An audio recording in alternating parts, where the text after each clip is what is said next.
So, as HR professionals, we spend so much time building employer brands and shaping the employee experience. But how often do we do that for ourselves? In this episode, we're going to explore the power of personal branding, how to approach your career with intention, and what questions to ask to make sure that organizations you're joining actually value HR. Because when you're aligned and appreciate it, you're not just surviving HR, you're thriving within it. Welcome to Beyond HR, the podcast for people first leaders who know that HR is about more than checklists and compliance. I'm Paige, your co-host, and we will explore the real challenges shaping today's workplaces. From burnout and belonging to strategy and storytelling, we're bringing you honest conversations, practical insights, and a fresh take on what it means to lead with heart in the world of work.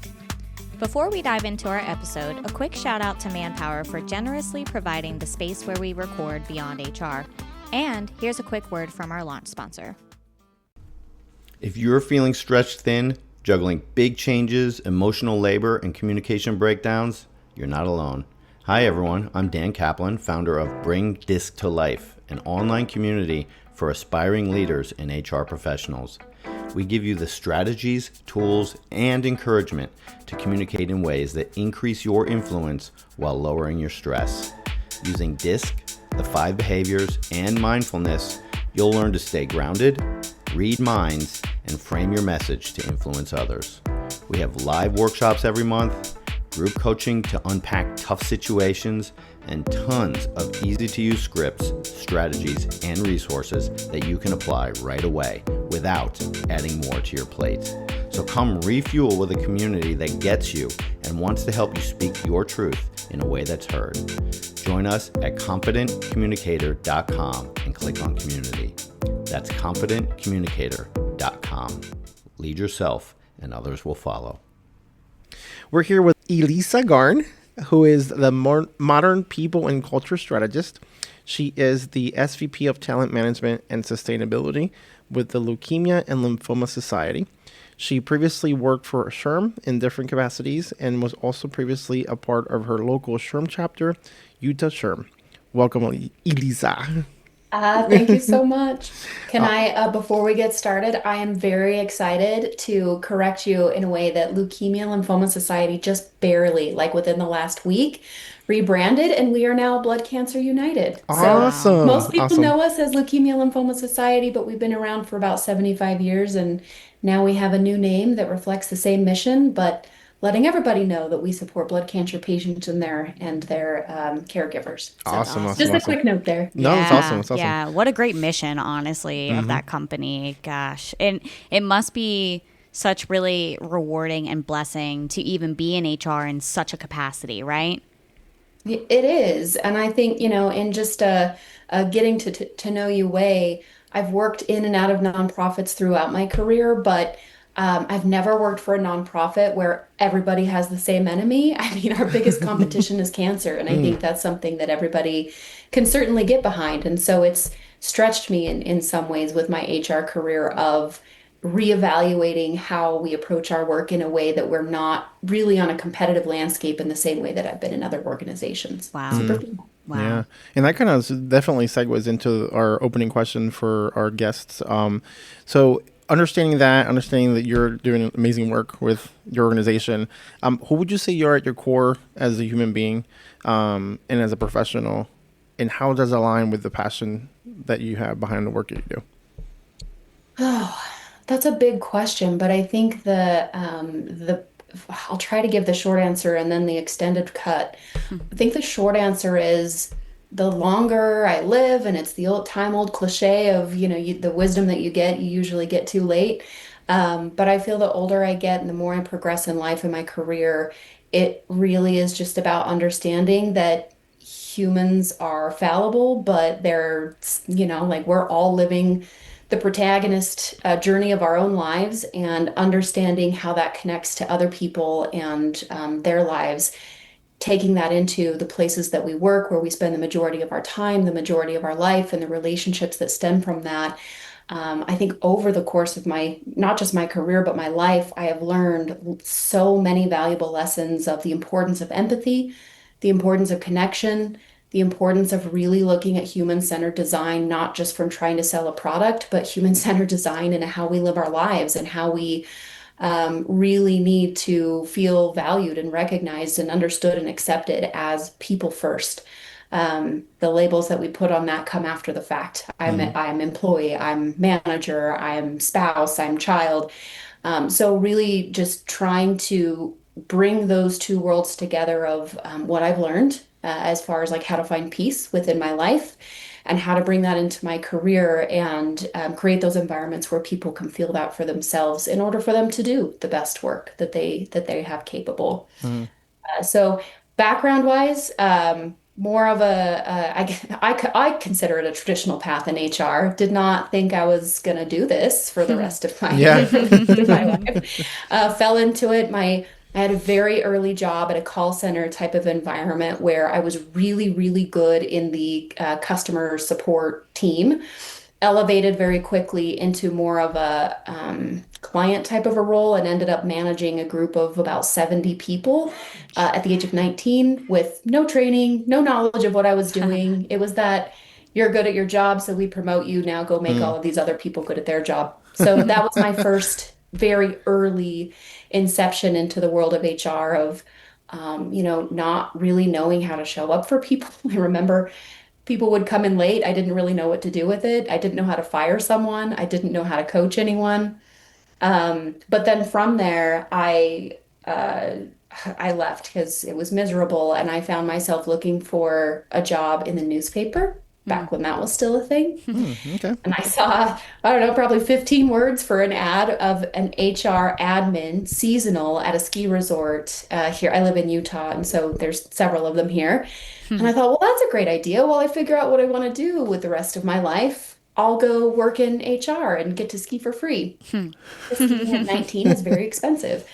So I ended up doing that. The seasonal work ended up turning into full-time work. I had an amazing mentor who was my HR director that took me under his wing and taught me everything he knows.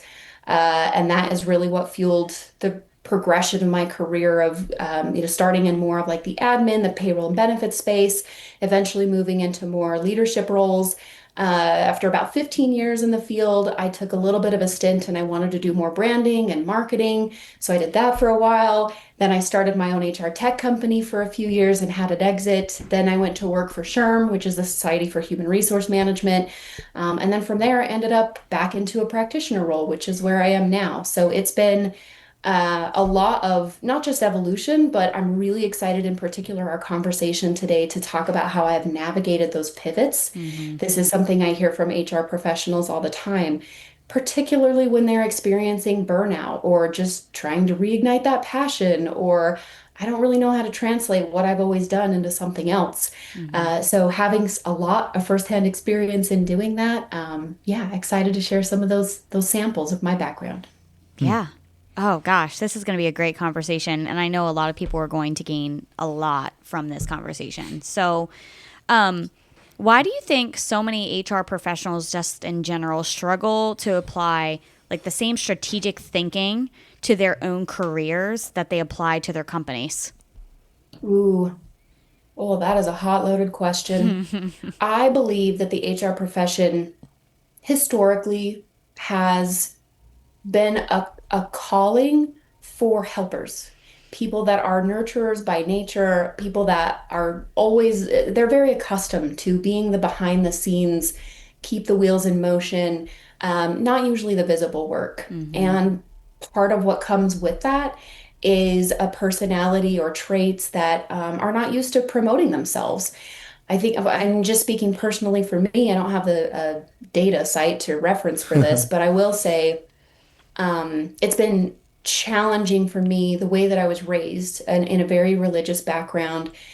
Not that it was a sexist women have a role, but it was just more culturally, it's expected that you're humble. It's expected that, you shouldn't be braggy, you shouldn't be proud. Like those were equivalent to sins in my childhood. And so having to break out of that in an adult capacity of sure, nobody wants to be around the person that's constantly bragging and, egocentric and Yeah. conceited. But how do you make that balance and walk that fine line of talking about myself, expressing confidence, being okay with celebrating my wins without putting others down or sacrificing, other people's journey. Mm-hmm. And I think those are, there's probably other professions where that shows up, but I think in HR, it's particularly hard. The things that get the most attention and get the most merit for our world are usually the things that are very compliance driven. They're more tactical in nature. And so that's where we emphasize our work is that's where I'm going to spend my time because what I'm noticing is this is where I get paid more money. This is Mm-hmm. where I get recognition. This is where I'm perceived value. And so then like being able to show, but I can also do these other things. I can also express more confidence to support the business or look at that next job opportunity outside of my organization. I feel like we almost don't think we're worth it, Mm. and HR is more than 70% women. We know that once you get to VP level and above, that flips and it becomes 70% men. So that disconnect between why do women tap out at a certain place in this profession and then the leadership and advanced roles tend to be more predominantly men. That pulling aside from HR actually goes into just more general not bias, but kind of like what you see in gender, which is men are way more likely to apply for something, even if they're not at all qualified for it. I think the statistic is they look at it and if they're interested, they'll apply. Whereas with women, if they look at a job and there's 10 things on there, like they feel that they have to meet all 10. It's not 8 out of 10, it's not Mm. 4 out of 10, it's 10 out of 10. And if I don't meet those 10 out of 10 qualifications, I'm not good enough for that job, therefore I won't apply. So, I think all of that comes into play with our cultural beliefs, our surroundings, our environments, the way that we perceive our own value, and also the opportunities and risks that we're willing to accept for ourselves. Yeah. And then how do you think HR professionals can build their personal brand to your point to where they feel comfortable and engaged and pitching themselves out in a way that's not obviously arrogant or egocentric, so that they're allowing themselves some humble self promotion. That sounds like an oxymoron, but I get what you're saying, though. Humble brags, right? yeah, Yeah, yeah, humble yeah. brags. That's another one of those like life lessons that took me a while to figure out, but now just seems so obvious. A personal brand is just that. It is a personal brand. Mm. And what has worked for me does not necessarily copy and paste to someone else. I did recruiting. I worked for a recruiting agency, which is essentially sales for about 4 years. And within that time, that's really the place where I found my voice. I figured out my value. I understood more of what I'm good at and how to talk about and promote those things. But is that true for every HR professional? I don't think so. Hmm. My style of it was very experiential. It was very curious. I leveraged LinkedIn a lot very early in my career, which I now reap the benefits of over and over again. But I can't even tell you how many times, not just in HR, but I talked to colleagues inside and outside of my organization who will tell me things like, I wish I was better at LinkedIn. I know I need to post more. I just need to write things down. I need to be better about it. And the point is it's like, well, if you're not doing it, it probably means because it's not a natural talent of yours. I didn't Sure. even know I was a good writer until I started doing this. Hmm. So when it comes to like what people can do, I think you really have to start with the hard work of holding up a mirror to yourself and understanding who you are, what your talents are. You can't really start promoting something until you know what you're promoting. Sure. And I think a big part of that is the journey to say, I might have thought that I wanted to be a CHRO because that looked really sexy early in my career. But as I've taken that journey and I've approached opportunities that got me really close, I don't know if that's actually what I want. I don't know if that's really the brand that is important for me to be understood for or, where I'm going to shine. And that can be a tough conversation for people to have with themselves because I think it's a lot of times tied to the most money, the most visibility, the most credibility. Um, and I think when you are starting to identify and beginning to promote your personal brand, you need to know what you want. Mm-hmm. So I think step one is understand who you are. Step two is know what you want. And step three is understand where to apply those two things with the right audiences in a way that is authentic to who you are as a human being. And that also is not at the expense of other people. Yeah. I even know when I initially I started seeing your posts and, watching your experience within Sherm, and then you went to the company that you're in now.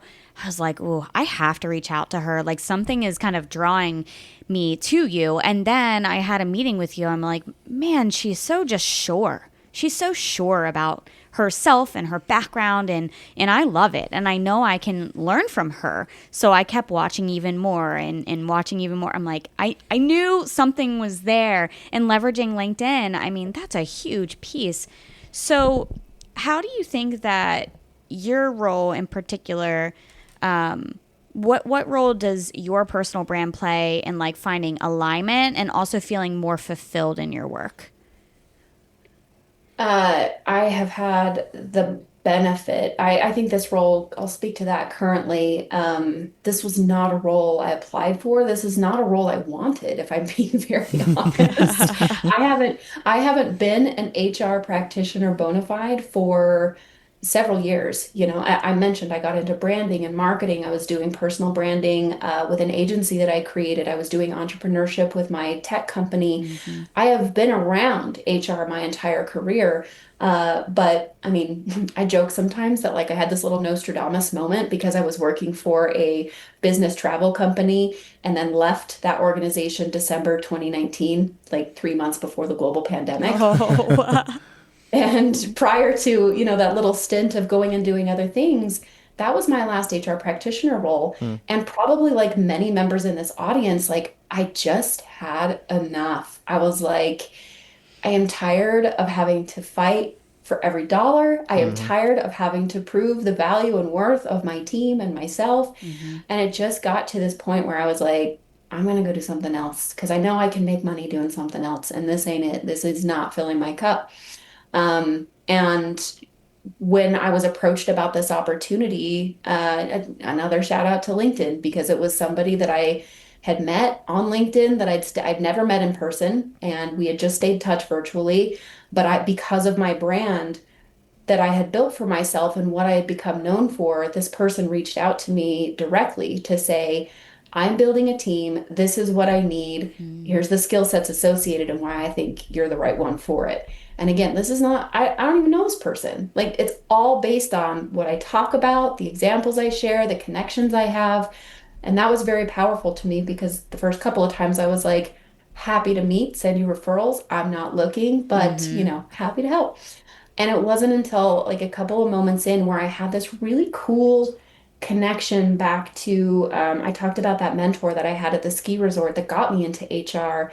It was a bit of a full circle moment because I had said no to that man as well. Like Mm-hmm. he, at the end of the ski season, he's like, hey, I think you've got some great opportunity. I would love to keep you on full time. And I was like, thank you very much. I do not want to be the principal's office of your business. Deuces. I get it.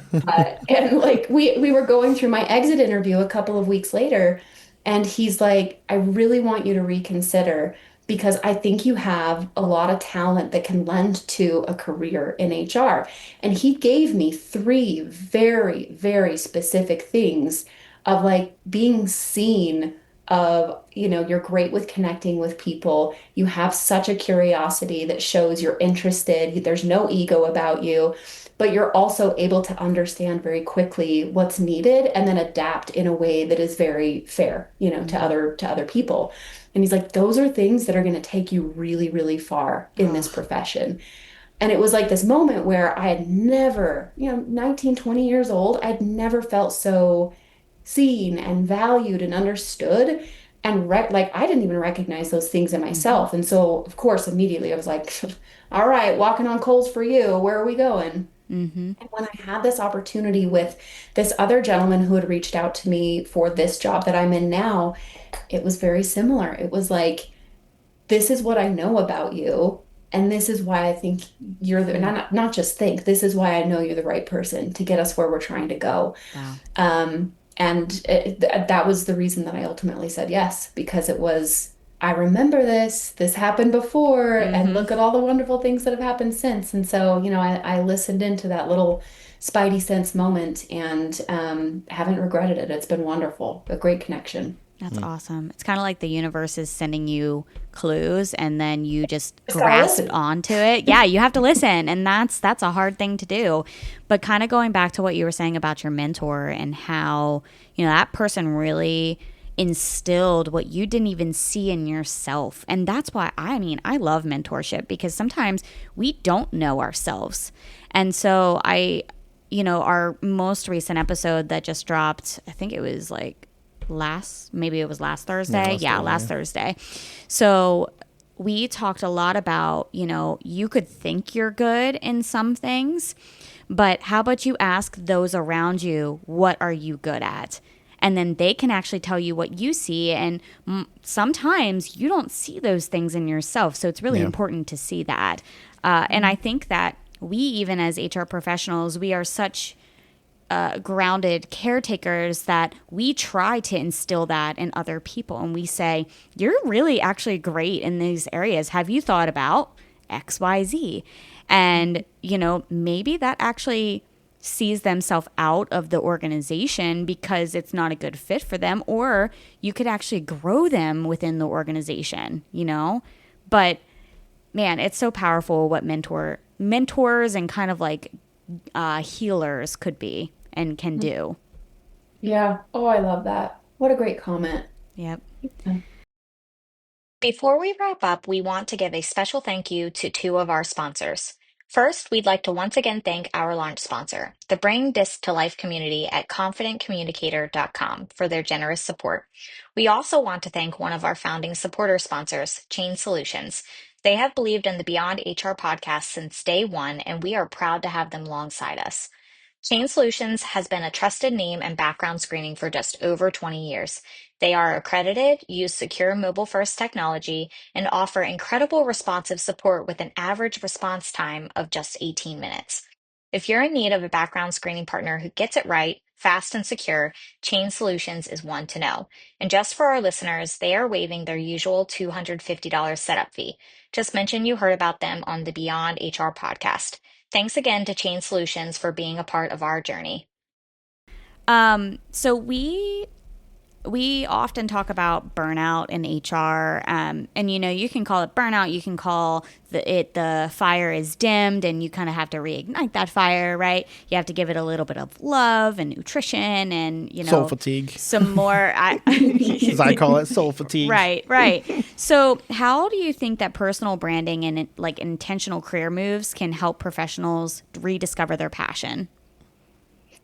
Well, again, just speaking from my own experience, which I recognize is not everyone's journey. I didn't get I didn't get a diagnosis of ADHD until I was well into my adult life, and I think that's pretty par for the course these days. And that's a totally different podcast as far as why and all of the other things that are associated.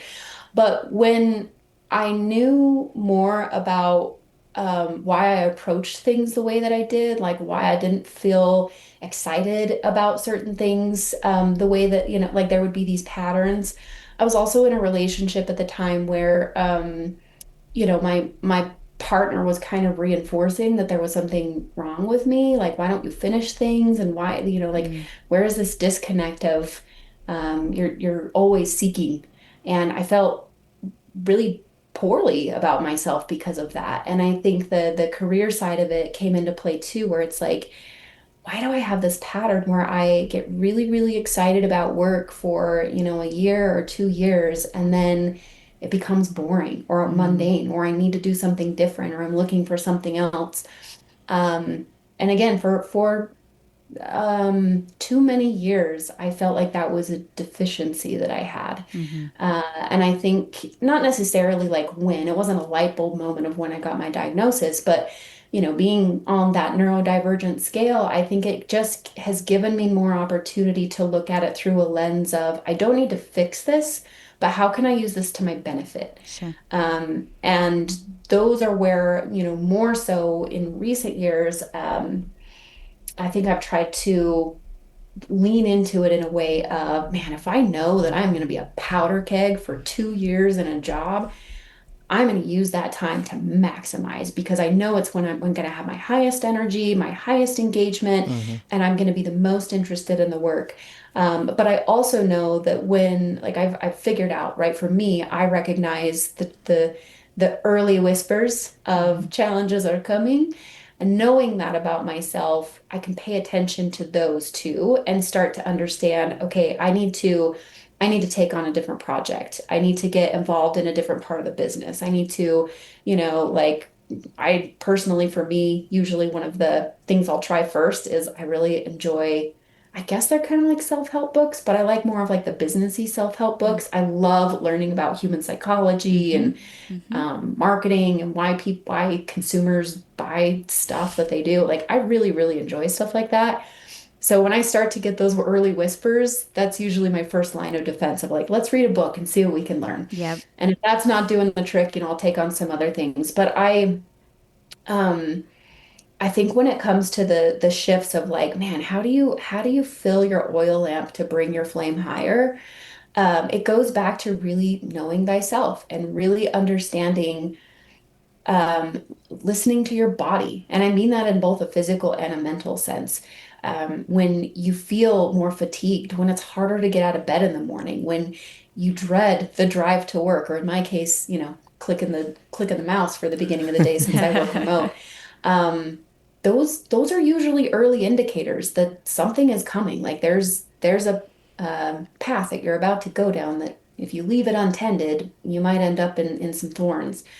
But I also think from the mental standpoint of, are you stimulated? Are you, checking in with your emotions? Are you feeling a balance of challenge and fulfillment and satisfaction from your work, knowing that there are the days and times and projects and things that are like, I hate this. Like this is a low lamp day. Mm-hmm. But are there other ways that you're filling that? Yeah. Um, yeah, so I don't really think there is a right answer to it, but I do think it goes back to just love yourself, know yourself, Yeah. understand, like look for those things in order to act. That's really great insight, honestly. And I swear you just literally explained me. That was so wild. I was just kind of listening. I'm like, does she know me? And granted, we only know Welcome each to other. our world Yeah, of yeah. Yes. divergence. My Yes. gosh. I never realized why I did the things that I did.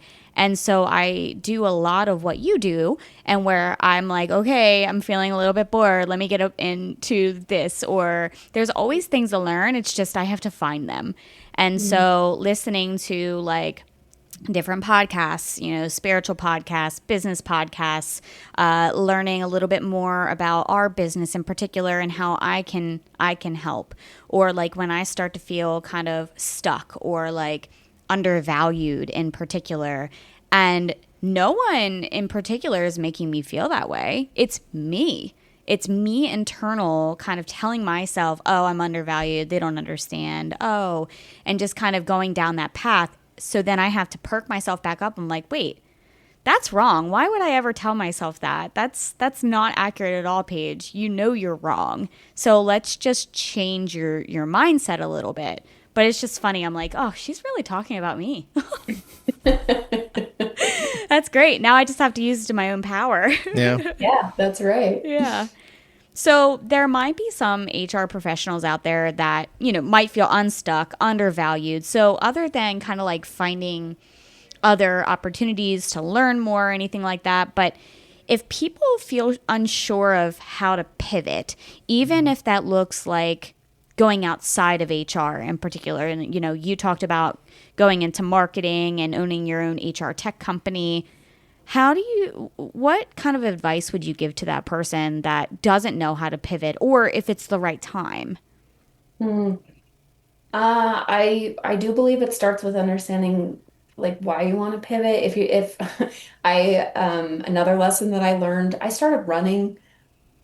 I've never been a runner. Like back in school, you had to do like the presidential mile or something. Yeah, I yeah. don't know if that was a thing when you For guys went to for gym Yes. school. class. Yes, Yes, unfortunately. gym Yes. class. They Yeah, would yeah. And time like I you and walked the whole thing. I was like, I got it done in 17 minutes, so I did it. Like you I walked was I was fast. very non-athletic. Mm. And I worked for a company and we initiated a wellness program and I was like, well, I don't want to be a hypocrite, so I guess I'll start running because that's free. Fun fact, running is not free, especially when you want to do it comfortably. So True. I So true. became a runner for about 6 or 7 years, and it was uh, an interesting learning experience in terms of it became very much an escape for me, to a point where I actually don't think it was healthy. Like I was sacrificing time with my family just because like I didn't want to deal with my problems, and so I Mm. would go run for 8 or 9 miles. Oh my gosh. So I think, like when considering the early part of answering your question, I think really understanding what's the primary motivation to this. Is it because I feel deficient? Is it because I'm trying to avoid something? Really leaning into what is my purpose here, and if hopefully all of that stuff is in a good place, and if it really is just I want to try something different, I'm curious, like maybe it's also a reflection of like the skills I have are redundant. I see the landscape is changing in a way that my job is going to go away if I don't do something. Like these are all very good motivations, in my opinion, to Yeah. look at making a pivot in your career. The challenge, particularly, I think, in HR and also just with traditional economies and workplaces, we get very tied to resumes as advertisements, Mm. or I shouldn't say advertisements, but more of like, here's the diatribe of everything that I can do, instead of really looking at a resume of what it is, which is a billboard. Mm-hmm. And if I have a billboard selling orange juice when what I'm trying to sell is apple juice, there is going to be a disconnect to the audience. They're going to see orange juice, come to my location for that, and then show up and be disappointed of like, well, I'm You here for can't do apple you juice. Where right. is it? Yeah. HR, when you're trying to pivot, and I will say like the growth of tools like ChatGPT and some of the other AI pieces that are out there can really help as a starting point. You should never copy and paste, Yeah. but can have a conversation with you to say, this is what I've done in my career. I don't want to do this anymore, but what are those transferable skills? How can I talk about this in a way that helps set me up as a good candidate for this instead? So as an example, a lot of things that we do in HR are transferable to things that are not as hidden. So there's a lot of people that move from HR into finance and accounting.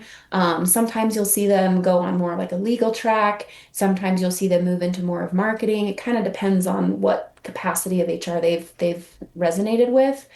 But I've also seen HR people do exceptionally well in sales, for Mm-hmm. example, because if you think about it, recruiting, It's employer branding, sales. all of those things where we're trying to attract people to come and stay at our workplaces, that's sales. Mm-hmm. Mm. Mm-hmm. When you have to go and give bad news that you're about to have a benefit increase because your health insurance costs went up, that's sales. Mm-hmm. And so I think sometimes just understanding what you're good at.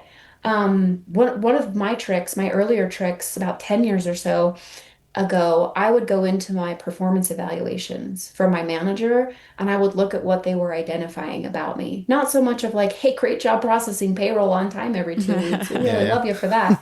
But really looking at like, what terms are they using? Where are they recognizing my impact, my personality? Like what is adding?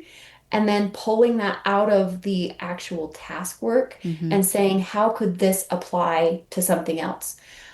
So as an example, like part of what got me into marketing and branding is I realized that I was being recognized for some of my creative skills of being able to take like complex data and put it in a way that told the story so beautifully. And I do not enjoy spreadsheets. I will do them, I feel you on but that. it's a means to an end of getting a pretty picture. Right. So those were examples of being able to translate, oh, I'm good at this. Where else can I apply it? And again, going back to some of those AI tools, I, of course, like everybody else, provide caution. They are not cure all to everything, but they can be great conversation starters and places to explore some of these options that we just didn't have in years past, which is pretty cool. Yeah, that is really neat. And I'm sure, kind of the next section I would want to talk about is finding the right fit, especially within HR, because we know that we are at our happiest when the culture aligns, right? And when HR is actually valued in the work that we do, not just someone that is trying to be compliant and by the book and they want you to be the principal's office. That's not supposed to be what we are doing, and it's also not fulfilling either. When it comes to being a principal all the time, that's not fulfilling. And if it is, you should get out of HR. But so kind of talking about those things, what are some key questions that HR folks could be asking during interviews to gauge if the organization actually values HR? Oh, I don't know if you planned this one based on a preliminary conversation we had, but I'm so excited you asked that because I did recruiting at an agency for 4 years, as I mentioned, and all I hired were HR people. Ooh. So at this agency, I had to do what's called full desk, which meant that I had to go and negotiate and close my own contracts. I had to meet with executives. I had to write the job descriptions. I had to interview the candidates. It was end to end. Hmm. And I was very good at it, but I learned an amazing trick very early in that I credit to a lot of my success, not just in closing deals, but in finding candidates and companies that were a match. So here's my trick. I use this analogy, and I've talked about this openly in so many venues, so it might not be new to some of your listeners. But I equate that there's really three primary areas of value delivery within HR. So for the analogy, I talk about traffic cops, city planners, and mayors. So imagine, like your business is your city.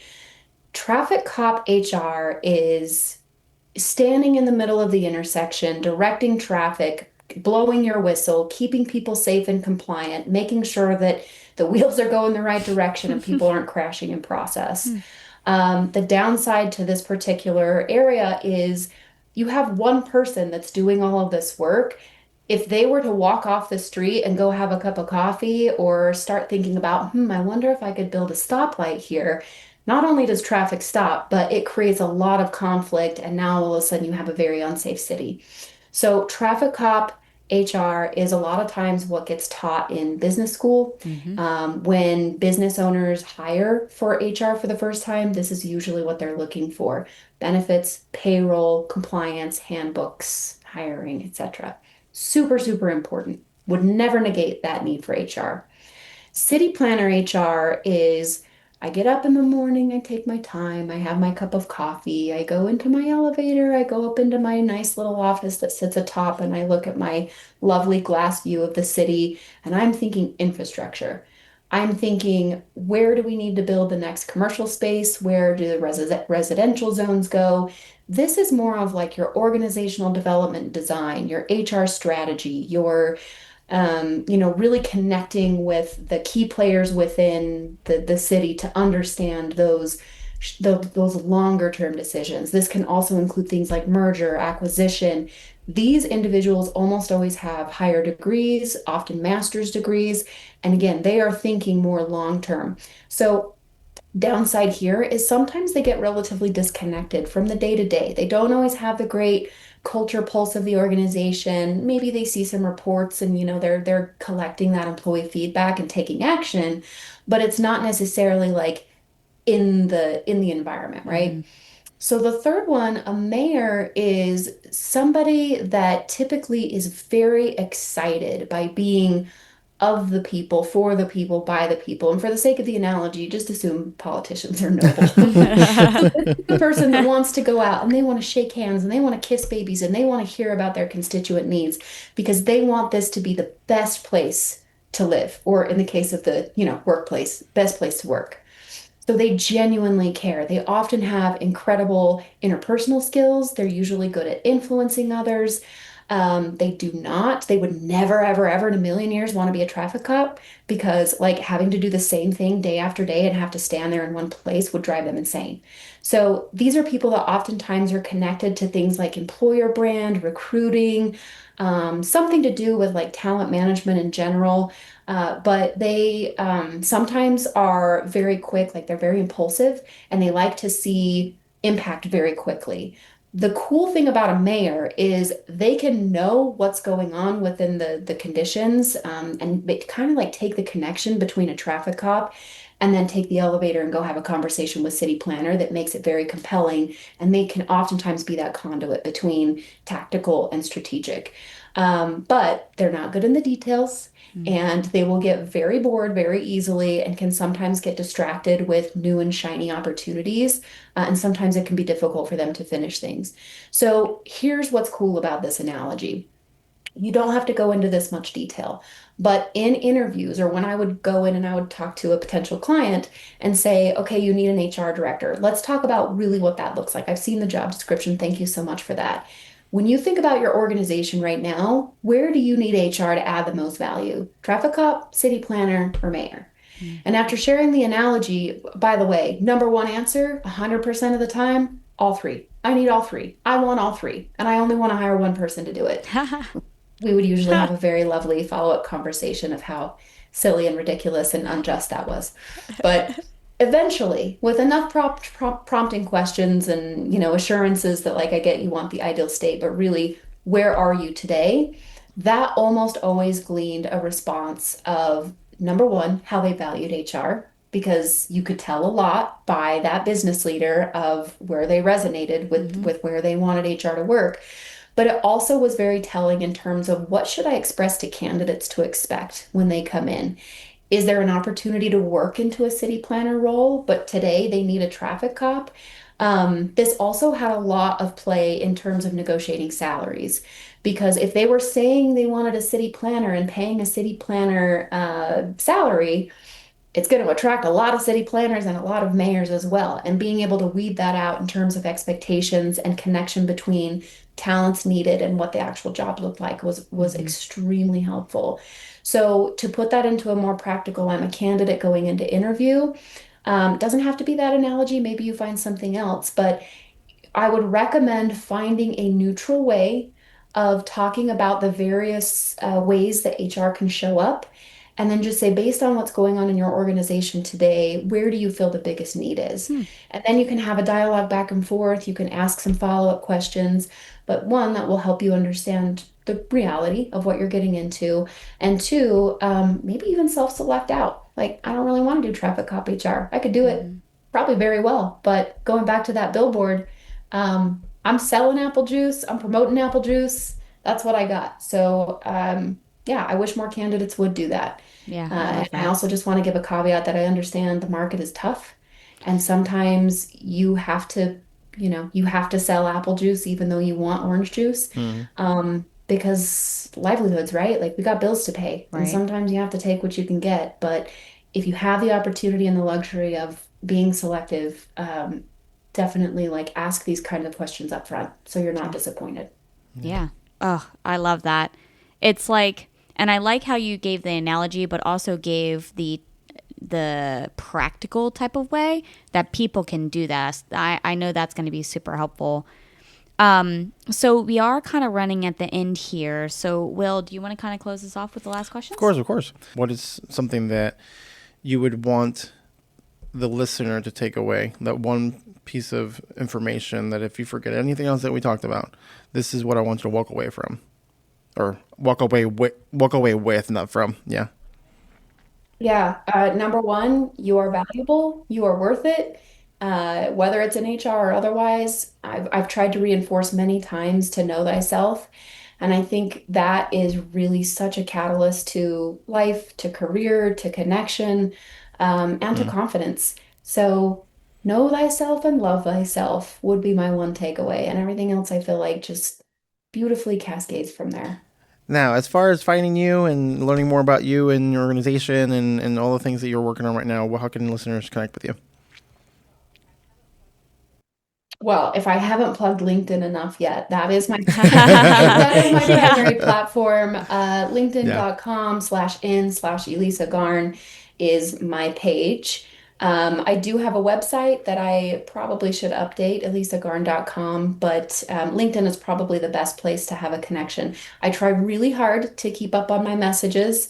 So if somebody sends me something that doesn't look like spam, I will probably respond. Although my SLA right now is closer to 72 hours versus 24. So You were pretty quick at responding to me. I was really impressed, actually. oh, good. Thank you for that. But don't promise that to listeners because I am not promising that. I said quick. I didn't say true. how That's quick. true. Yes. So That's relative, really. Yes, it's so perspective and however you think is quick. Good luck.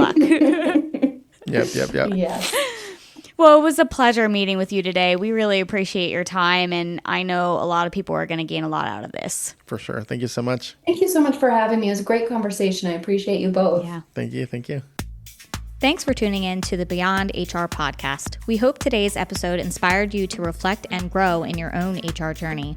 Connect with us on LinkedIn, Facebook, Instagram, TikTok, and YouTube at Beyond HR Podcast. If you found value here, share it with your fellow HR professionals. Until next time, keep making an impact on yourself.